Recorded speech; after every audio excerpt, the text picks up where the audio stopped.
Пандемияи COVID-19 нишон дод, ки яке аз роҳҳои барқарор кардани саломатӣ ин пеш аз ҳама истеъмоли ғизои солим мебошад. ғизои солим се вазифаро иҷро мекунад. Ин вазифаи афзоишкунанда, қувватдиҳанда ва мухофизат аз бемориҳо. барои иммунитет баланд кардан албатта тармева зарур аст.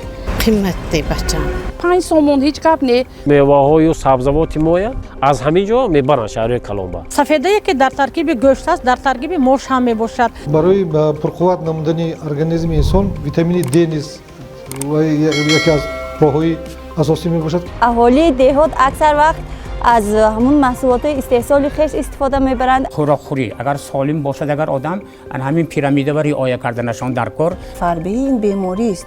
бемориест ки ба сифати зиндагии инсонро бад мекунад. ғизои солим барои нигоҳдошти тани солим бисёр муҳим аст.